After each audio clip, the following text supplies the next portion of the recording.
मुखिया के नाते हम आपको बताना चाहेंगे कि इस इंतजार में है कि 24 तारीख के हम लोग तमाम त्रिस्तरीय पंचायती राज के जो मुखिया हो, वार्ड हो, सभी लोग इस इंतजार में है कि सब लोग वहां चलेंगे, उनके भाषण को सुनेंगे कि वो क्या कहते हैं और पंचायती राज व्यवस्था के लिए क्या करते हैं।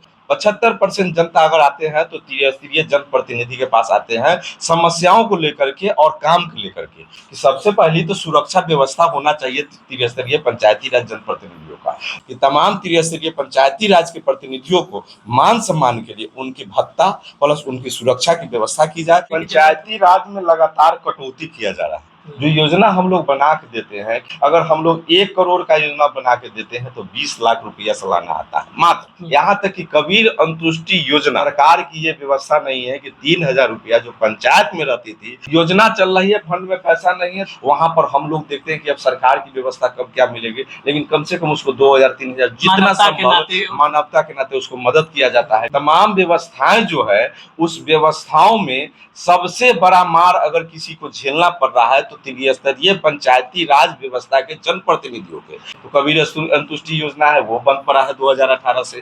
कन्या विवाह योजना है, तो पैसा कब मिलता है कि आज अगर 2025 में मिले तो 2030 में जाके उनको पैसा 5 साल 6 साल लग जाता है, 5 साल 4 साल लगता है उनको। हम तो कहेंगे कि पंचायती राज व्यवस्था खत्म कर देना चाहिए। सरकार को तो इसको चिंतन करना चाहिए ना, इसका चिंतन करना चाहिए। इस न्यूज के प्रायोजक है अफजल फर्नीचर। आगामी 24 अप्रैल को राष्ट्रीय पंचायती राज दिवस के अवसर पर पीएम नरेंद्र मोदी की जनसभा मधुबनी में होनी है और उसकी तैयारी युद्ध स्तर पे भाजपा और तमाम एनडीए घटक दलों के द्वारा की जा रही है। चूंकि 2025 बिहार विधानसभा का चुनावी वर्ष है और 24 अप्रैल राष्ट्रीय पंचायती राज दिवस है। उस दिन पीएम मोदी क्या कुछ सौगात बिहार को देंगे, क्या कुछ जरूरतें हैं और क्या कुछ तैयारी है, इन सब को लेकर के हम बातचीत करेंगे। हमारे साथ मानिकपुर नरोत्तम पंचायत के मुखिया और भाजपा पश्चिमी के जिला के मंत्री और भाजपा के पंचायती राज प्रकोष्ठ के पूर्व जिला संयोजक नवीन कुमार उर्फ शशि ठाकुर जी है। पीएम नरेंद्र मोदी जी की जनसभा 24 को होनी है। मुखिया है तो सवाल इसलिए बनता है आपसे कि सभी त्रिस्तरीय पंचायत के प्रतिनिधियों को महारैली में बुलाया गया है। क्या लगता है मोदी जी क्या कुछ घोषणा कर सकते हैं त्रिस्तरीय पंचायत के प्रतिनिधियों के लिए, या फिर जो जरूरतें क्या समझ में आती है? देखिए, त्रिस्तरीय पंचायती राज के प्रतिनिधि, एक तो हम ये कहेंगे कि जब चुनाव आती है, चुनाव की जब बात आती है तो गरीब दलितों के बात सब पार्टी करते हैं। और इसके अलावा जब कोई व्यवस्था वैसी बनती है तो जब कहीं पर जांच की बात आती है, कहीं पर काम की बात आती है, कहीं पर विकास की बात आती है, तो सबसे ज्यादा पंचायती राज के जो त्रिस्तरीय पंचायती राज के जनप्रतिनिधि है उनका इन्वॉल्वमेंट होता है सबसे ज्यादा किसी भी क्षेत्र के विकास में। लेकिन व्यवस्था की जब बात आती है तो सबसे ज्यादा इग्नोर और सबसे ज्यादा दरकिनार अगर किया जाता है किसी को तो पंचायती राज त्रिस्तरीय पंचायती राज के प्रतिनिधि है, जिनको सारी व्यवस्था से दरकिनार किया जाता है। तो तमाम बिहार के पंचायती राज के प्रतिनिधि है, जब मुखिया के नाते हम आपको बताना चाहेंगे कि इस इंतजार में है कि 24 तारीख के माननीय देश के यशस्वी प्रधानमंत्री नरेंद्र मोदी जी क्या सौगात देने आ रहे हैं पंचायती राज प्रतिनिधियों को। अगर उनके व्यवस्था के लिए, उनका सम्मान के लिए वहां पर कुछ नहीं बोलते हैं, वहां पर उनको कुछ नहीं होता है, तो हमको जो लग रहा है, जो हमारी मुखिया संघ, जो प्रदेश मुखिया संघ का आह्वान है, उसके बाद एक विरोधात्मक उनके प्रति और बिहार सरकार के प्रति यहाँ पर मुखिया संघ विरोध में। अच्छा, जरूरत क्या महसूस होती है, क्या होना चाहिए? देखिए, जरूरत देखिए, एक तरफ जो सांसद जी है, विधायक जी है, उन लोगों को 2 लाख 1 लाख रुपया पेमेंट है, महीने का सैलरी है, उन लोगों का क्षेत्र भ्रमण चार्ज मिलता है, उन लोगों को विकास करने के कहीं आने जाने का खर्चा मिलता है, उन लोगों को ट्रेन में सुविधाएं मिलती है, उन लोगों को गार्ड मुहैया करा जाए। ठीक है, बड़े जनप्रतिनिधि, उनका क्षेत्र बड़ा है, उनको ये व्यवस्था मिलना चाहिए। लेकिन हम आपके चैनल के माध्यम से ये भी कहना चाहेंगे कि क्या हमारे क्षेत्र हो, चाहे किसी क्षेत्र का, किसी विधानसभा, किसी लोकसभा या किसी जनप्रतिनिधि त्रिस्तरीय पंचायती राज के क्षेत्र की जो जनता है, क्या बड़े जनप्रतिनिधि के पास में जा पाते हैं? 75% जनता अगर आते हैं तो त्रिस्तरीय जनप्रतिनिधि के पास आते हैं समस्याओं को लेकर के और काम को लेकर के।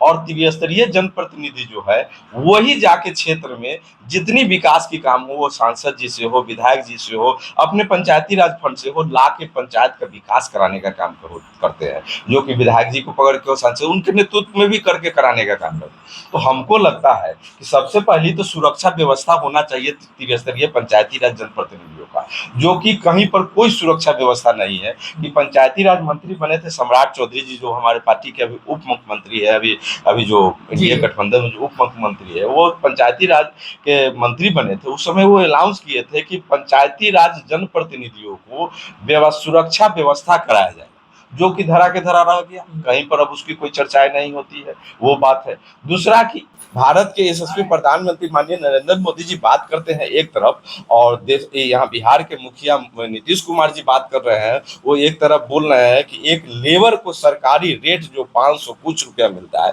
वो मिलना चाहिए। तो क्या त्रिस्तरीय पंचायती राज प्रतिनिधि उस एक लेबर से भी कम है और खराब है कि उनको 500 रुपया एक लेबर के बराबर भी रोजाना नहीं मिल सकता है कि वो जाके क्षेत्र में विकास के काम कर सके, जाके क्षेत्र में पंचायती कर सके? क्योंकि आप लोग देखते हुए है कि क्षेत्र के तमाम समस्याएं, बहुत सारे ऐसे समस्याएं हैं जो जटिल जटिल समस्याएं हैं, जमीन संबंधित विवाद, घर की विवाद, जमीन का बंटवारा, भाई भाई में विवाद, उन तमाम मुद्दाओं के लिए त्रिस्तरीय पंचायती राज के जनप्रतिनिधि, चाहे वो सरपंच जी हो, मुखिया जी हो, जिला परिषद हो, समिति हो, वार्ड हो या प्रमुख जी, ये लोग ही मिलके क्षेत्र की समस्याओं को समाप्त करते हैं। उन्हीं का कारण है कि थाना और पुलिस में लगभग 70 से 75% केस नहीं जाता है।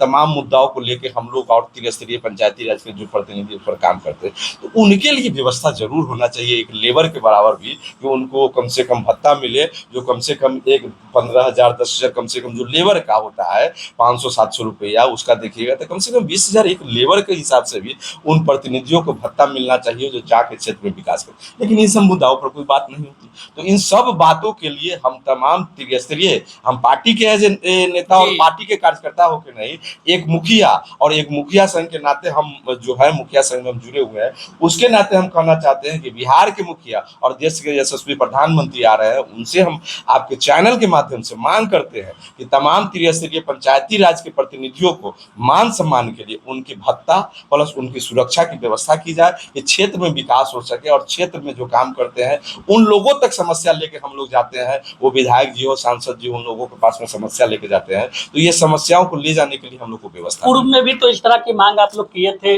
दिल्ली से लेकर पटना तक बड़ी आंदोलन भी हुई थी, और तो मुख्य रूप से सुरक्षा और भत्ता, इसमें बढ़ोतरी होनी चाहिए। इसके अलावा चूंकि पंचायती राज दिवस है, तो पंचायत यह तो पंचायत की सरकार से ही देश की सरकार चलती है, ऐसा कहा जाता है। तो पंचायती राज व्यवस्था में पंचायत के लिए भी किसी प्रकार की नई योजना की शुरुआत होनी चाहिए, या जो योजना चल रही है उसको और बेहतर तरीके से धरातल पर उतारने की। पंचायती राज में लगातार कटौती किया जा रहा है। पंचायती राज व्यवस्था जो थी उसमें लगातार सरकार द्वारा कटौती किया जा रहा है। पहले पंचायती राज में फुल पावर थी, फुल व्यवस्था की, पंचायत में 14वीं हो, पंचम हो, खष्टम हो, ये योजनाएं सरकार की, जो गांधी जी की योजना ये बनाई गई थी पंचायती राज व्यवस्था, इसमें था कि सरकार से योजना आकर के पंचायत में करने की व्यवस्था थी। पंचायत में हम लोग हर एक साल की योजना बनाते। त्रिस्तरीय पंचायती राज की कोई भी व्यवस्था हो, समिति जी हो, मुखिया जी हो, जिला परिषद, सभी लोगों का एक साल का योजना बन के जाता है। पंचायती राज जो योजना हम लोग बना के देते हैं कि इस क्षेत्र में, किस क्षेत्र में नाला की जरूरत है, किस क्षेत्र में सड़क की जरूरत है, कहाँ स्कूल की व्यवस्था जर्जर है, कहाँ क्या, इन तमाम मुद्दाओं पर जो हम लोग लिख के और एक कार्य योजना जो ग्राम पंचायत से बना के देते हैं और ग्राम सभा लगा के उन योजनाओं को भेजने का काम करते हैं। अगर हम लोग 1 करोड़ का योजना बना के देते हैं तो 20 लाख रुपया सालाना आता है मात्र। ये व्यवस्था अब रह गई है पंचायती राज। विकास करने में भी प्रॉब्लम आती है बहुत ज्यादा, मतलब हम लोगों को समस्या यह है, आज तो ये व्यवस्था हो गई है कि विकास तो छोड़ दीजिए, यहाँ तक कि कबीर अंत्योदय योजना, वो योजना भी लगभग 2018 से ही बंद पड़ा हुआ। योजना चल रही है, फंड में पैसा नहीं। बस योजना चल रही है, फंड में पैसा नहीं है। दूसरा एक चीज ये है कि अब सरकार की व्यवस्था बताइए कि सरकार कह रही कि भूत को अब हम पैसा देंगे। आपके चैनल से कहेंगे कि सरकार करे भूत को पैसा देंगे, तो भाई भूत को कैसे देंगे? तब आदमी मर जाएगा, उसका मृत्यु प्रमाण पत्र लाइए, ठीक है, उसका आवासीय बनवाइए, उसके आश्रित को लाइए और तब उसके खाता पर पैसा भेजिए। तो भाई आप जो व्यवस्था किए थे, कबीर अंतुष्टि सरकार की कागज की डॉक्यूमेंट की जो व्यवस्था है, तो बताइए आप एक तरफ कह रहे हैं कि वैसे व्यक्ति को 3,000 रुपया दिया जाएगा कि जो कि जिसके परिवार में दाह संस्कार कराने के लायक कोई नहीं है, कोई जलावन के लायक नहीं, कोई कफन खरीदने वाले व्यक्ति नहीं है, तो उसमें तुरंत उनको परिवार को 3,000 रुपया मुहैया करा जाता था कि जाकर दाह संस्कार होना चाहिए। ऐसे में तो आप लोगों पे ज्यादा बोझ बन जाता होगा, आप लोग को पॉकेट से देना बहुत पड़ता है। ज्यादा बोझ कहे ना कि तमाम व्यवस्थाएं जो है अभी सरकार की, वो केंद्र सरकार की हो या बिहार सरकार की, तमाम व्यवस्थाएं जो है उस व्यवस्थाओं में सबसे बड़ा मार अगर किसी को झेलना पड़ रहा है तो त्रिस्तरीय पंचायती राज व्यवस्था के जनप्रतिनिधियों के, और तमाम हमारे ऊपर बैठे जितने भी जनप्रतिनिधि है वो इसकी चर्चाएं कभी नहीं करते हैं कि जो नीचे के जनप्रतिनिधि हैं उनसे ही और उनसे जुड़े वोटर से भी वो लोग भी जुड़े हुए हैं। वहां पर हम लोग देखते हैं कि अब सरकार की व्यवस्था कब क्या मिलेगी, लेकिन कम से कम उसको 2,000 3,000 जितना संभव मानवता के नाते उसको मदद किया जाता है कि भाई उनको उपाय हो। लेकिन सरकार को तो इस पर भी सोचना चाहिए। तो कबीर अंतुष्टि योजना है वो बंद पड़ा है 2018 से। कन्या विवाह योजना है जो सरकार कहती है कि कन्या विवाह योजना जो शादी होता है दलितों का जिनका बीपीएल में नाम है उनका विवाह करा के हम लोग को रजिस्ट्रार भी बनाए हुए सरकार, ये रजिस्ट्रार है आप लोग। अच्छा। पंचायत में रजिस्ट्रेशन कीजिए कि किनका शादी हुआ है किनका नहीं, और रजिस्ट्रेशन करके उनको भेजिए, तुरंत पैसा मिलता है। तो उनको रजिस्ट्रेशन करके हम लोग भेजते हैं तो पैसा कब मिलता है कि आज अगर 2025 में भेजे तो 2030 में जाके उनको पैसा 5 साल 6 साल लग जाता है, 5 साल 4 साल लगता है उनको बस पैसा की व्यवस्था। तो पंचायती राज व्यवस्था को तो साफ सरकार निठल्लू एकदम बना दी हुई है। हम तो कहेंगे कि पंचायती राज व्यवस्था खत्म कर देना चाहिए, सरकार को इन पोस्टों को खत्म कर देना चाहिए। मुखिया, वार्ड समिति, सरपंच, प्रमुख, ये तमाम चीजों को खत्म कर देना चाहिए।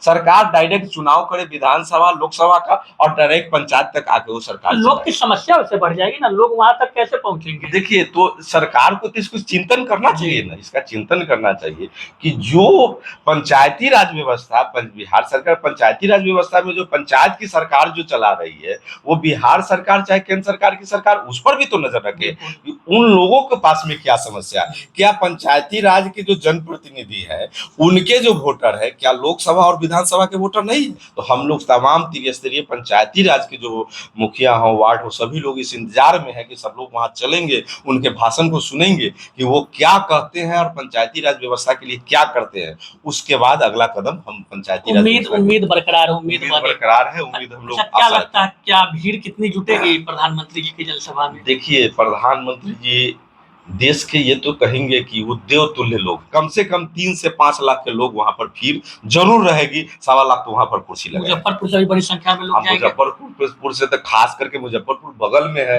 एकदम सटा हुआ है, और मुजफ्फरपुर तो भाई बिहार का दूसरा राजधानी माना जाता है, जिला नहीं मुजफ्फरपुर राजधानी माना जाता है, हमेशा अव्वल हर चीज में आगे रहता है। जब भी यहाँ पर कोई कार्यक्रम रहता है तो मुजफ्फरपुर की एक अलग वहां पर पहचान दिखाई देगी और मुजफ्फरपुर के लोग सबसे ज्यादा वहां पर रहेंगे। चलिए, मुखिया नवीन कुमार उर्फ शशि ठाकुर हमारे साथ थे, भाजपा पश्चिमी के जिला के मंत्री भी है, और बातचीत करना इसलिए महत्वपूर्ण था क्योंकि त्रिस्तरीय पंचायत प्रतिनिधि है, मुखिया है एक पंचायत के, और पंचायत प्रतिनिधियों की क्या कुछ समस्या है, उन समस्याओं पे भी इन्होंने अपनी पूरी खुलकर बात रखी है। त्रिस्तरीय पंचायत प्रतिनिधियों की जो योजना है उसमें लगातार कटौती की जा रही है, सुरक्षात्मक दृष्टिकोण से उनके लिए कोई बात नहीं होती है। उसके साथ ही जो भत्ता होना चाहिए, एक लेबर से भी कम भत्ता एक प्रतिनिधि को मिलता है, तो निश्चित रूप से ये तमाम समस्या दिखती है और इन समस्याओं पे बात होनी चाहिए। देखने वाली बात यह होगी कि मंच से उस दिन 24 अप्रैल को पीएम नरेंद्र मोदी क्या कुछ घोषणा करते हैं, बिहार को क्या सौगात देते हैं, उनके जनसभा के बाद त्रिस्तरीय पंचायत के प्रतिनिधियों में कितनी संतुष्टि रहती है, कैसी लगी है बातचीत। यदि कोई मन में सवाल भी है कमेंट में लिख करके भेजिए। तब तक दीजिए इजाजत, धन्यवाद। शादी का फर्नीचर सेट 34,500 से स्टार्ट। AFZ फर्नीचर के ऑफिशियल YouTube चैनल पर विजिट करिए विशेष जानकारी के लिए और परचेज करिए बिहार के सबसे बड़े शोरूम से।